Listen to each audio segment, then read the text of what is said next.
I am here today with Dr. Larry Burk, and we're going to talk about chakras and how that could impact or be involved when it comes to reproductive health. However, I'm going to go over his bio because he is a trained physician. And I did say we're going to talk about chakras. And a lot of people will say, well, they don't go together, medical doctor and chakras. And I want to just, for credibility sense, just show some of Dr. Larry Burk's background and training. And so, as I mentioned, he's an MD. Larry, what is a CEHP? Because I see that as one of your credentials. Yeah, so that's the credentials through the Association for Comprehensive Energy Psychology. So it's Certified Energy Health Practitioner, which is mainly focused on emotional freedom techniques, EFT, which I do in my coaching practice. And you did your medical school training and residency at the University of Pittsburgh. Then you trained in acupuncture and hypnosis, and as you just mentioned, a Certified Energy Health Practitioner. You were the co-founder of Duke Integrative Medicine and has a coaching practice online at Healing Imager, and you specialize in EFT, hypnosis, dream work, and enneagrams. Now, you're retired from Duke University Medical Center back in 2021 after a 40-year career as a holistic musculoskeletal radiologist. I know what a radiologist is. What is a holistic musculoskeletal radiologist? Well, musculoskeletal is pretty straightforward. That's specialized in bones and joints and the spine. So it's all musculoskeletal system. And I was one of the early developers of MRI the knee and MRI the shoulder back in the 80s. And then holistic came about indirectly related to MRI in that a lot of my MRI patients were claustrophobic. And I realized I could either use Valium to attempt to sedate them, or I could learn another alternative method, which turned out to be hypnosis. So that's what got me into hypnosis and expanded my horizons into holistic medicine. Then I also studied acupuncture because it seemed to be electromagnetic, which intrigued my interest in a connected way to MRI scans because I was on the National Safety Committee for MRI. It was reading Robert Becker's book, The Body Electric, that triggered that interest in acupuncture because it seemed like the acupuncture points had some electromagnetic basis. So that's what got me started down that holistic rabbit hole. And then eventually I combined the two of those approaches, the hypnosis and the acupuncture, into emotional freedom techniques, which is sort of like acupressure for the emotions with the hypnosis, but almost the opposite of hypnosis because we emphasize negative language in EFT that we're tapping on as opposed to the positive suggestions you put in with hypnosis. So, and we're going to talk about all those little modalities, different modalities. I wanted to catch something I heard. You were in the MRI world, a developer of knee MRI. Is that what I heard? What was your role with knees? I was one of the first people to publish a paper on MRI the knee and also MRI the shoulder back in the 80s. So you're a qualified doctor, radiologist that worked with MRI, so much so that you're one of the earlier developers of some of the body parts that they MRI'd. Yeah, and when I retired last year, I estimated that I read about 60,000 MRI scans in 40 years, so that's a few.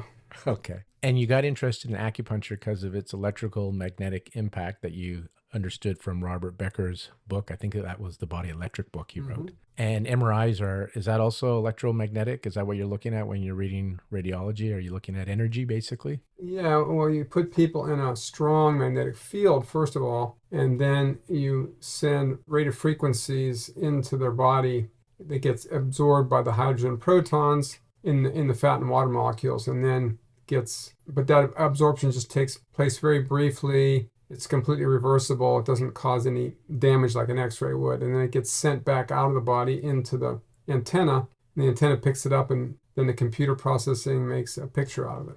And because of your background as a doctor and radiologist, so working with MRIs, this acupuncture idea of having an electromagnetic impact. So to you, acupuncture placebo, or can you see a mechanism behind it then? Well, when I took the UCLA course for physicians, the inspiration for doing that was one diagram in Robert Becker's book where when Nixon went to China and then James Reston was treated with the acupuncture after his appendectomy, and then all the people in the Chinatowns all over the United States started hanging out their shingles and people started flocking to acupuncture. And the NIH was pretty much freaked out by that. So they said, we got to figure out how this works. So they gave Becker like $1 million grant to study how acupuncture works. And one of his grad students investigated it from an electrical resistance point of view and discovered that the acupuncture points had decreased resistance and increased conductivity. And she published that, and the diagram in the book was a contour map around the acupuncture points, showing all the, almost like you would see when you're out hiking and using a map, and you see the skin resistance drop right when you get to the point.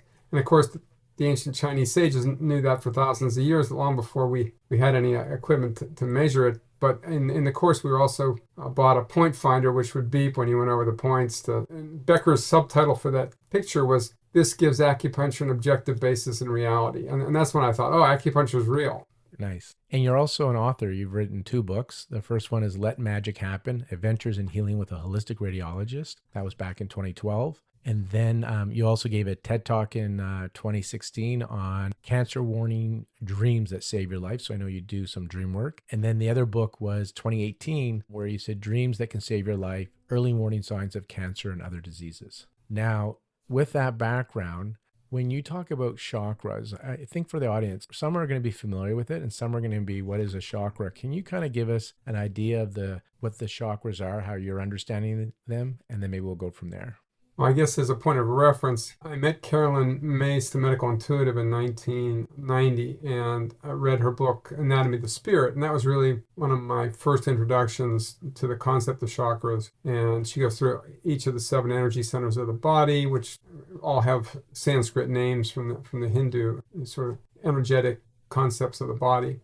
And I'm by no means a chakra healer, or I don't work directly with the energy. I'm more interested in the emotions and also the physical illnesses that are related to each of the chakras. And that's kind of use the EFT to address what are called the shadow emotions of the chakras.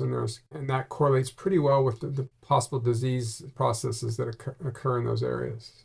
So when you talk about the emotions, and I think you use the term shadow emotions, which ones would you think are related to reproductive health, for example? And what would be some of those shadow emotions in those chakra or chakras? Yeah, I think I teach workshops on the lower 4 chakras, because when you're studying metaphysical issues, most people are interested in the upper 3 chakras, which are, speaking your truth in the throat chakra, tapping into your intuition in the 6th or 3rd eye chakra, and then making a divine connection with the crown chakra at the 7th level. But as one of my teachers, Margaret Lynch Rainier, who's a tapping coach, she points out that most of the physical healing action occurs down in those lower 4 chakras. So, and the emotions there are fear in the 1st chakra. And it's interesting that you can follow the chakra development through the stages of life in chronological order. And that in infancy, the 1st chakra develops, and all an infant really cares about is whether it's safe to be here on the planet or not. And once that infant feels safe, and then the development in the toddlerhood moves up to the 2nd chakra, which is really feeling safe, starting to reach out and explore the world. And then you get told no by the authority figures in your life, and then you get angry. So anger is the shadow emotion of the 2nd chakra. Also, it's a little bit of guilt thrown in there as well, which connects to the 3rd chakra, which is sort of the preschool era, when you're just starting to develop a little ego, and then you get shamed for being full of yourself. And that's the shadow issue of the 3rd chakra, or the solar plexus chakra. And then the 4th chakra is the heart chakra, which really develops when you're in grade school and you're starting to really create relationships with your peers, and also with your parents and grandparents. And some of those relationships don't work out, or grandparents might die, and then you experience grief. So that's the shadow issue of the 4th chakra. And I think all 4 of those emotions can play into infertility questions. So. Yeah. So when I think of the chakras and the location, so the 1st chakra, would be the lower part of the body, feed all the way up to the genital perineum area. You said the 2nd chakra is kind of the lower abdomen, the navel. 3rd chakra, solar plexus. 4th chakra, heart. So can it be then that there's an imbalance in one of the 4 chakras that leads to reproductive health issues, or is it always going to be related to just the 1st chakra? One of the most interesting ones, since my wife is an expert in PCOS and metabolic syndrome, is the 3rd chakra, where you're eating too much sugar and winding up getting polycystic ovarian syndrome, which is certainly going to impact your fertility. And it's also going to impact male fertility, because they're converting testosterone into estrogen and getting breasts instead of powerful sperm. So yeah, so I think the 3rd chakra is has a lot to say about that. I think the fourth chakra really can be impacted by any sort of fertility loss, like a miscarriage. He's dealing with major grief issues, and I've done some EFT with people who've had miscarriages and other traumas relating to loss of pregnancy. And I think that the grief is a big factor there. And I don't know that much about the Chinese medicine ideas, but I know the heart is connected to the uterus in some way through the Chinese energetic system. So that's probably an important connection there as well. But then the obvious ones are the second chakra would be where the uterus and the ovaries are located, and then the first chakra is sort of the root of all of it. So and the fear and anger are some of those most basic emotions, and since a lot of fertility is also related to intimacy with your partner, if you've got fear and anger down in the first two chakras, you may have trouble conceiving just from a purely energetic point of view, regardless of how your sperm and eggs are doing. So when you talk about it, like the energetic point of view, then do you subscribe to the idea that our emotions can impact our physical well-being, including reproductive health? Yeah, and I think it also ties in nicely to acupuncture theory too, and that I think of the chi, since it has some electromagnetic properties, but it's not necessarily like electricity, although it's a nice metaphor for it. But the metaphor that I like the best is that if you break emotion up into two words, emotion, energy, and motion, and that the emotions are supposed to move through your meridians, and if they get stuck or blocked, that's when you get symptoms, and it can happen obviously anywhere through your body. And the secret is to keep those emotions moving.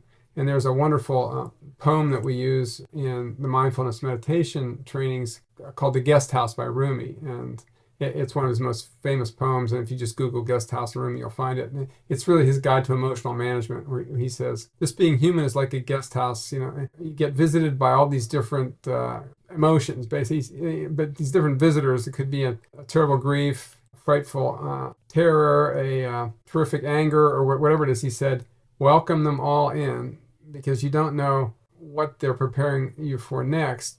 But the key point is that it's a guest house, that they can't stay. And I know even from the heart chakra point of view, if joy is the emotion of the heart chakra, and you get too much joy, you can get manic. So you get too much of a good emotion puts you out of balance as well. So the whole idea of letting emotions move through your body is critical, I think, to emotional and energetic management. So. Yeah, that's that flow idea. If you don't get attached to them, then they continue to flow. And if you resist them, then you get resistance, or which we say in the acupuncture world, chi stagnation. And I think you shared at the beginning from Becker's book, Body Electric, that at the acupuncture point, there's a least amount of resistance. And we know in electrical systems, when you have more resistance, you have less flow. And when you have less resistance, you have more flow. And part of our whole podcast idea is to lower or remove that resistance to allow that flow to happen, right? Same idea with the emotions. And that's that whole mindfulness in my practice. Again, learning tools, techniques to witness, to observe the emotions. And that's how it sounds like Rumi's poem that you mentioned, The Guest House. You sense them, you feel them, but it's more of a witnessing, not identifying too much with them. And going back to just your background, we're going to talk more about chakras and your way of helping people integrate and heal, because you're married to a colleague of mine, Dagmar, who's a acupuncturist with a focus on reproductive health as well. We'll talk about fertility as well a bit more, obviously. You mentioned Carolyn Myss that you had met. That's a medical intuitive. I think you've shared before, maybe off camera, but do you have any good stories? I want to help the skeptics. There's always skeptics who are like, this is craziness, right? That you're talking. Now there's believers and non-believers. We're not talking to them because you can't convince the believers, whether they choose not to believe or believe, with any amount of information or evidence, because they've made up their mind. The skeptics are people that are like, I'm not sure, but I'm open, I'm curious. I just need some evidence, data, to be able to be receptive to this. So can you share some of your Carolyn Myss stories? Anything that you'd like to share about your experience with her? Yeah, before I actually met her, I'd read the book Creation of Health. It was a joint effort between Carolyn and Norm Shealy. And Norm Shealy's been one of my mentors for years, and I had met him before meeting Carolyn. And he's, MD, PhD, neurosurgeon, Duke and Harvard credentials, was the inventor of the TENS device and the dorsal column stimulator, and was the founder of the first multidisciplinary pain clinic in the country. And he was always on the lookout for talented medical intuitives. And when he found Carolyn, he like found the Holy Grail. And in that book, they published a study which was never published in a peer-reviewed journal, but where he gave her 50 test subjects, unknowns. And usually he's in like somewhere out in the Midwest and she's in a different state. And he would give her the name and the age of the patient. And he claimed that she was about 93% accurate, which is mind-blowing, you know, since even the best radiologic studies we're doing good if we're over 90%. So then at the Edgar Cayce Center, the ARE, Association for Research and Enlightenment, I heard Carolyn speak and had lunch with her and asked her if she would be willing to show me, you know, what she does or do some research. She wasn't very enthusiastic about doing any formal research, but I did get her card and I called and left a message for her. And about a month later, she'd been out traveling somewhere. I left a message for her. I thought she'd never call me back. And I just read an MRI scan on a young 13-year-old girl who had limped into my MRI scanner in Virginia Beach. And I took one look at her and thought that she was about 10 years old, so it didn't really jive with what was on the requisition. Oh, wait, she's actually 13. And she was limping, had pretty bad sciatica. And my initial intuition was, oh, she's just faking this to get out of a day of school. And I did an MRI scan of the pelvis and the lumbar spine, but it was sent in by one of my top orthopedic surgeons. So I thought maybe there's something going on. So there's a big, obvious tumor in the sacrum growing up into the spine and causing nerve damage and all kinds of terrible symptoms. And I knew right away that it was a malignant, cancer. And I was pretty stunned and, dictated the report. And then later that afternoon, Carolyn called me out of the blue. And it was like, oh, thanks for getting back to me. And I said, could you show me what you do over the phone? And she said, no, and I only work for Norm and Christiane Northrup, And I said, oh, okay, well, maybe some other time. She was kind of gruff, a bit irascible. And she goes, oh, I'll take a quick look, like begrudgingly. And I said, oh, okay. And I just asked, what do you need? She said, just give me the name and the age of the patient. Don't tell me anything about her. And so I gave her that information. Didn't tell her what part of the body I scanned, nothing else. And there was like 5 seconds of silence on the other end of the phone. And I was in Virginia and she was, I think, up in Illinois somewhere. Then she said, there's a large tumor in the pelvis working its way into the spine. I was like, whoa. And in Duke basketball terms, that's a slam dunk. And I pretty much stammered out, could you tell me more? And she said, there's a severe imbalance of the second energy center or chakra. And the fertility connection here is, she said, this girl would rather die than go through puberty. And so my initial reaction was, first of all, I thought, well, she must be just reading my mind, and even that would have been pretty far out. But then I said, that's a pretty heavy trip to lay on this young girl. How do you know that? She said, well, I tuned into her found her spiritual signature through you. But then she proceeded to tell me more than I knew about the girl and her relationship with her mother, family background, genetic history, just all kinds of information just came pouring out. And that was a life-changing experience for me because, I had just charged $2,000 for the MRI scan, and she gave me more information in 5 minutes than I'd gotten out of the whole 2 studies. So, and then a week later, she had a biopsy. They did nerve damage during the biopsy. They gave her the wrong chemo and the wrong radiation. And the radiation that she got through her pelvis was obviously going to damage her ovaries and probably prevent her from having a normal puberty. And a year later, I saw her for a follow-up scan. She was still alive, so I don't know what happened to her long term.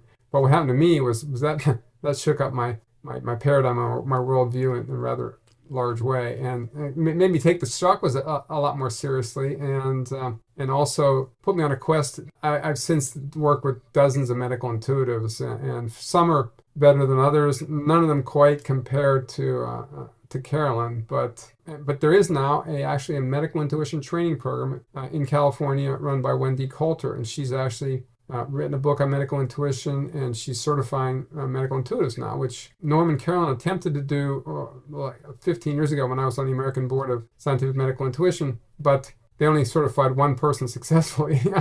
But Wendy's doing this in a big way, so that's pretty. And there's even like one paper in the peer-reviewed literature on it too. So this is something that you can be trained in. It's not like innate gift that you have to be born with? Well, I think there is a gift involved, but everyone has it to some degree. Clearly, there are some people who have been talented in that way since childhood. But yes, she does have more of a discipline that you do to cultivate the talent. So.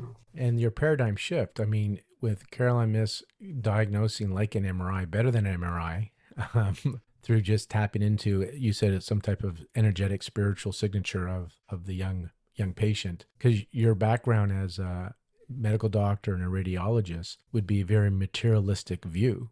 And so here's something that goes beyond our senses, beyond things that we can measure easily. And so this is what you said motivated you to start to explore other modalities and ways of thinking that are beyond the materialistic point of view. Yeah, I did find one other medical intuitive who had even more impressive scientific credentials than Carolyn Myss. She has some sort of advanced degree, but it's like a metaphysical psychology degree or something. But Mona Lisa Schultz, if you've ever come across her, she is actually a board certified psychiatrist and a PhD in neuroscience, and a very talented medical intuitive. And her last, she wrote a book called Awakening Intuition years ago, but most recently she collaborated with the famous metaphysical book publisher Louise Hay, which I'm sure many people are familiar with. Her famous Heal Your Body book, goes through all the different physical symptoms you can have in your body and gives you the metaphysical significance. Well, Mona Lisa did a brilliant job of adding to that. Louise's final book before she died is called All Is Well. It's just like the Heal Your Body book, only this one is full of scientific references from the psychological and psychiatric literature on each of the 7 chakras. So it's a great resource. And that's Mona Lisa? Mona Lisa, just like the famous artwork, and Yeah. Schultz, and MD, PhD, and she's lives up in New England somewhere. And so what do you think, from the books you've read and the intuitives you met, what's happening here? Because a lot of people are looking for some healing. And so what do you think is happening? What are they tapping into? Can you kind of give us can you explain this a bit better for us? Like, what are people tapping into here? What's happening when people have this, well, when they can diagnose, let alone they're treating, but just diagnosing from afar? And then potentially, are you aware that these intuitives, do they also do some form of treatment, or is it just diagnosing? Some of them are healers also. Carolyn really doesn't participate in the healing process other than giving people insights into, and one of her books is called Why People Don't Heal and How They Can. It's about, I can give you all this medical intuitive information, but you might still do nothing with it. So yeah, but there are other people who combine their medical and intuitive skills with their healing abilities. Many of those people are Reiki healers and other types of. Barbara Brennan is probably a prototype for that, because she wrote Hands of Light, which has some amazingly detailed drawings of chakra imbalances, and many layers of the aura. And these things are energetic, subtle energies on some level. They're clearly not straightforward electromagnetism that we can measure very effectively. As a radiologist, I'm always very skeptical when you go to a Mind Body Spirit Expo and see the aura cameras. I mean, those are like reading tea leaves, So there have been some people attempted to measure the chakra energies. There's a famous researcher out in California, Valerie Hunt, who wrote a whole book about it. And there have been a couple more research projects recently, but it doesn't fit our scientific paradigm very cleanly. So let's go back to our chakras then, and your style of treating. So if somebody had reproductive health issues, what kind of approach would you do? Like, you're treating the energetics of the body, not so much the physical. You're treating the energetics that's impacting the physical. Am I understanding that correctly? Yeah, what I do in my workshops and also in my coaching practice, but particularly in the workshops, I developed a model in the Duke Lupus Clinic in 2019, where the rheumatologist gave me permission to work with their patients right after their clinic visits. And I wanted to figure out, what can I accomplish in a half an hour with someone who's never done any sort of mind-body work at all? And what I experimented with was teaching them to do 5 minutes of meditation and just mainly following the breath. As they relax, noticing any disturbing emotions that come up or intrusive thoughts, and then they get 5 minutes of expressive writing to write down emotional language that comes out of that meditative experience. Get that down on, maybe fill out one side of a page of paper with just emotional language, and then circle what has the biggest charge on it, and then that's what we use to guide the tapping process. So then we'll do like 5 minutes of tapping, and then do 5 minutes of self-hypnosis afterwards. So in that 20 minutes, you can accomplish a lot. And so when I do the workshops, I add a little bit to the meditation, that I want to use a mantra that's not just the breath alone, but add a mantra to it that's related to those emotions of each of the chakras. So since it's fear in the first chakra, I have people say, I'm safe. So I tell them, go ahead and say that for 5 minutes. And if there's anything that comes up like saying, hell no, I'm not safe, then that's what you write down afterwards, and so it kind of fleshes out the weaknesses in that particular chakra. Then we go up to the second chakra and say, I'm free. And then, oh, no, I'm not free, especially during COVID. I mean, people have had a hard time with that, I'm not free. That brings up all those shadow emotions. And then the third chakra is very interesting since it's about self-esteem and versus shame. And it's also this concept that's very popular is I'm not enough. You've been told at some point in your preschool years, you just weren't good enough. You weren't measuring up. So for the third chakra, the meditation is I'm enough. And then listen to the objections that come up after that. And for the fourth chakra, since it's grief, finding the opposite of grief, I'm using gratitude for that. I'm grateful. And so all the things you've lost, well, it's good to recognize the gratitude you had for having had them in the first place. So, that's sort of the way I work through those four chakras. And it's interesting to see people's reactions to using that mantra.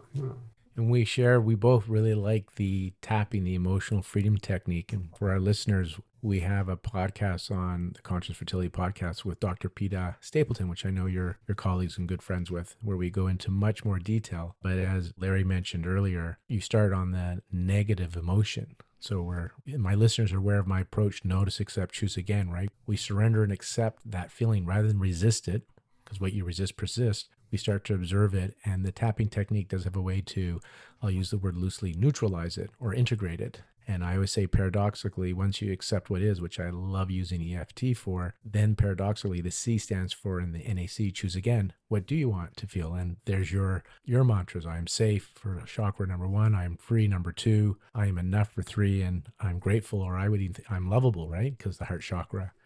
And again, what I'm really liking, Larry, is all the experts and authors in conscious work and energy healing I talk to, very similar, right? They're just, which is nice. It's similar how everybody's approaching this. And going back to your quote you mentioned earlier about Rumi, that guest house, not attaching to these emotions and allowing them to kind of move through you as you witness them and observe them. And your tapping tool that you like, and I like so much, is a great way to make sure the guest doesn't stay too long.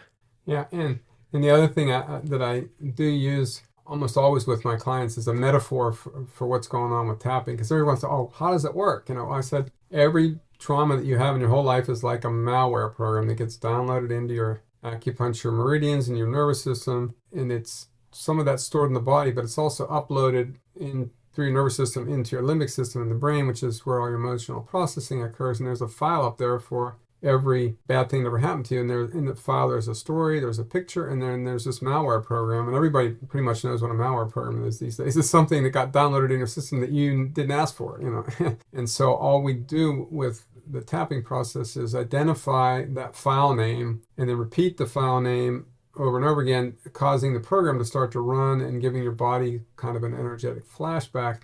And then start tapping on the acupuncture points on your face and chest, and it's like hitting the delete key to uninstall that program. And that, from a neurophysiologic point of view, that's actually what's going on, because every memory is only as old as the last time you looked at it. So, and if you open that memory up, do a lot of pleasant tapping on yourself, and then save the memory again, that's the new program that's in there, instead of the old, traumatic one where you're shaking or upset stomach or whatever it is. So that, and then at the end, you can go back and check the file and say, okay, did I get that program out of there? And also use hypnosis to put in the new program you want. That's why it's always good to do the tapping before you do the hypnosis. So you're not trying to push the program on top of something that's resisting it. So. When you say check on the old program, you mean thinking about the situation and see if the negative emotional charge comes up or not. Yeah. Yeah. So for example, for someone with infertility issues, say they had a miscarriage or something, and you would go up and find that miscarriage file, and as you tap through it and uninstall it, eventually, and sometimes very quickly, they would go back up and look in that file, and they would see the picture of, say, the bleeding that they had or the cramps or whatever it was, but the body would not have any physical response to those memories. And that's the definition of emotional freedom, when you can look at the picture and the story and not have a physical reaction to it. This reminds me of kind of the authors or the books, Peter Levine's book, Waking the Tiger, Mhm. he talks, because you mentioned trauma, and it seems like we all have trauma, right? We all have trauma. And that reminds me of the other book, The Body Keeps the Score. These emotions get trapped in the body. And Stephen Porges' books and research on the polyvagal theory, sharing that it's not a mental thing. You're not going to talk your way through this. It's a somatic. So it's a body thing. It's a biology thing that this trauma is trapped in the body. And so these somatic styles like EFT, emotional freedom technique, are good ways to get into these programs to help integrate, heal them. I don't know what the right word is for this, but you call them delete them, right? They're good ways to do it, these body-based therapies like emotional freedom technique. And I use the example of grief, which it does work extremely well for grief. But if you think about the other chakras and related to infertility, again, if your relationship is out of balance and you're eating sugar because you're frustrated with your spouse, that's going to decrease your fertility. And and it's like tapping away some of the issues in your relationship would be very useful. Likewise, if you're the second chakra, if you're angry all the time, that's not going to produce the energetic milieu that you want to get pregnant. Or I'm thinking at the most primitive level, I've got a young grandson now, so seeing my daughter go through this process and being reminded that every parent is potentially terrified about going through this experience, So I would imagine on some level, everyone has a first chakra fear of becoming a parent. Are we going to do it okay? Are we going to do it well? In your practice, has it been your experience that most of this trauma, these trapped emotions, are from early childhood? Because a lot of people subscribe to the idea that any or all overreactions are age regression. So you may be really mad at your spouse, or you're feeling really frustrated, or you're feeling fear.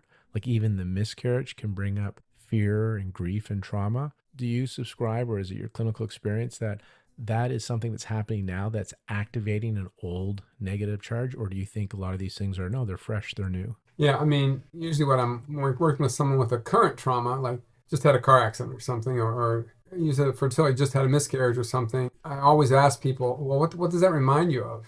Oh, it reminds me of, when I was in a car accident with my parents when I was 10, or it reminds me when I was the oldest in the family and my mother miscarried. There's often that emotional memory that takes you, it's like peeling the layers of the onion and looking at the way things echo through your life. So sometimes you start in the present and work your way back to the root cause. And of course, the most important study in all of medicine is the ACE study, or the Adverse Childhood Experience Study from the CDC. And it's amazing how few of my medical colleagues have ever heard of that study. It's by far the biggest risk factor for all chronic diseases is how many severe traumas you had before the age of 18. And it's amazing that, I mean, nurses have heard of the study, usually some pediatricians, some psychiatrists, but the average internist who's dealing with all these chronic diseases, I bet you a lot of the OB-GYNs never heard of it either. And so this study suggests that if you've had, this is emotional trauma, then you'll have physical diseases later on in life, higher risk factors as adults. Yeah, and there's a standard 10-item questionnaire. And it's really emotional, physical, or sexual abuse, and then also abandonment or neglect. So did your parents get divorced?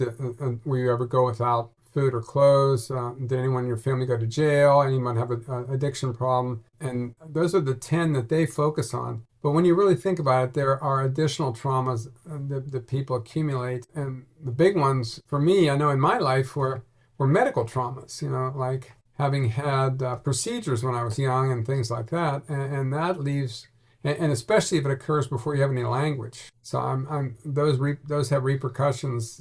Even just something like getting your tonsils out could have a major impact.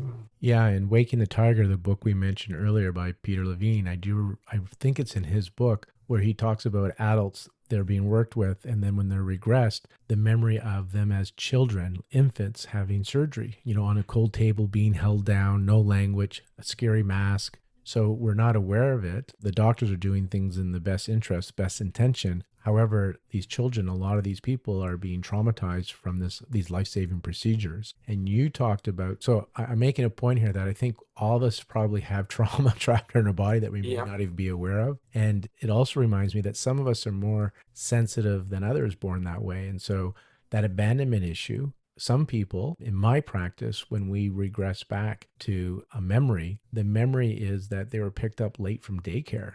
Yeah.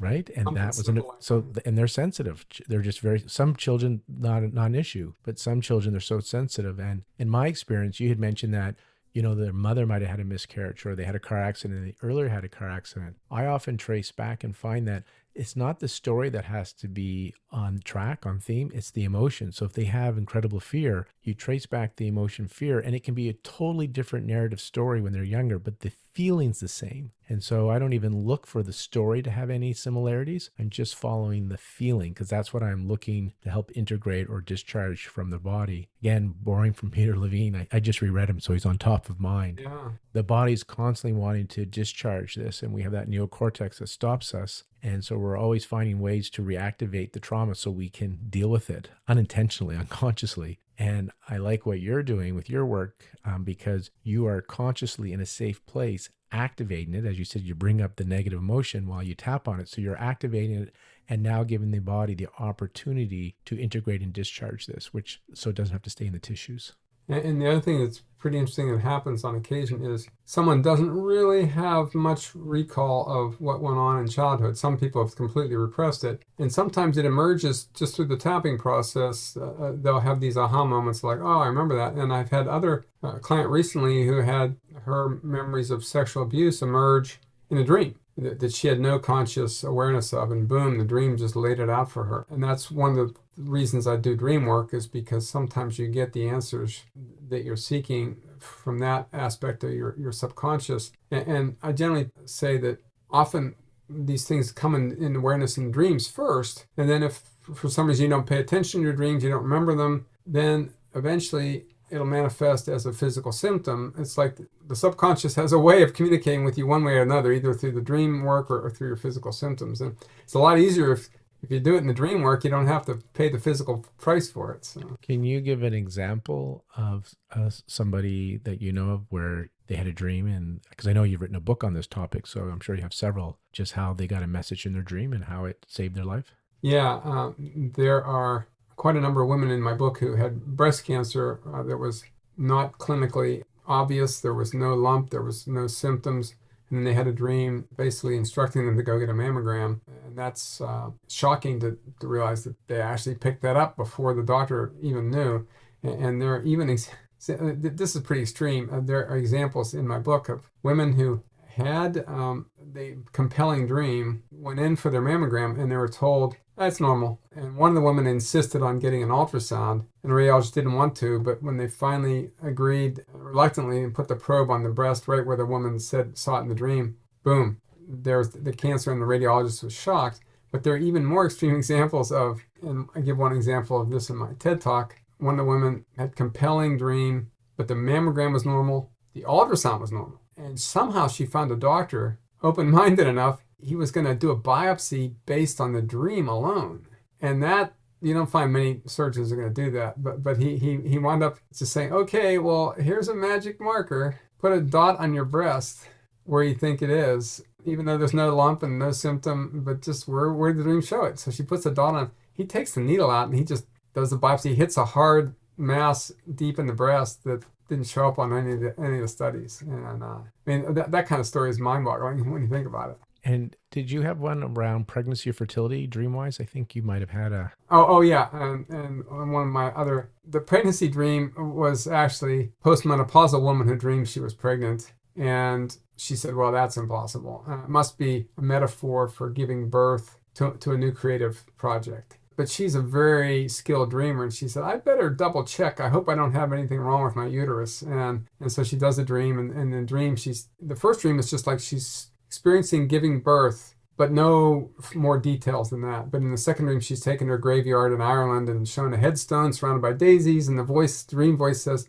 if you don't take action on the dreams the night before, you're going to be pushing up these daisies soon. At which point, she went to see the gynecologist, had an ultrasound, and was diagnosed with endometrial carcinoma. Then had a vaginal hysterectomy where obviously the uterus is delivered through the vagina, just like giving birth to the tumor. So, and she's fine now. But that dream was really compelling to get her to take action. Again, for our listeners, we have an episode on lucid dreaming with Robert Wagner if you want to learn more about lucid dreaming. Larry, I just want to ask you again, as we kind of wrap up here, what are there's 7 chakras, And what I heard is the first four are the really important ones from this physical aspect of our life. Start there. Can you give us our mantras again for chakra 1, 2, 3, and 4? And the chakra is the root one, so the genitals. 2 is where the ovaries and fallopian tube is. 3 is your solar plexus, and 4 is your heart center. Can you share your mantras again? Yeah, so fear is the issue in the first chakra, and so the mantra would be I'm safe. And one of the key points in EFT is also something called the tail ender, which is when you're using affirmations like I'm safe, the tail ender is what comes after it. It's like, I think I'm safe. No, that's bullshit. I'm terrified. So that's the tail ender.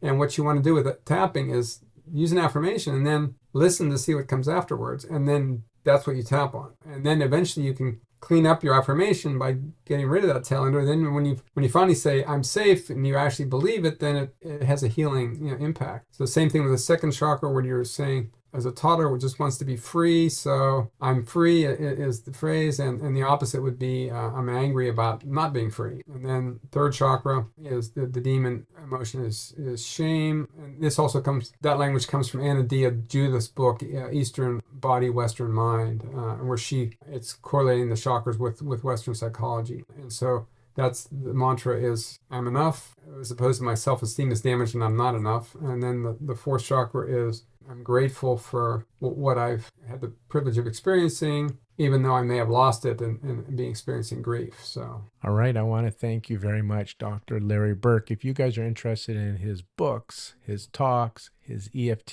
his dream coaching programs, you can check him out at larryburk.com. That's larryburk.com. And for those that are interested in conscious fertility work, you can always find me at acubalance.ca. Larry, always a pleasure connecting with you. It was good to see you and talk to you again.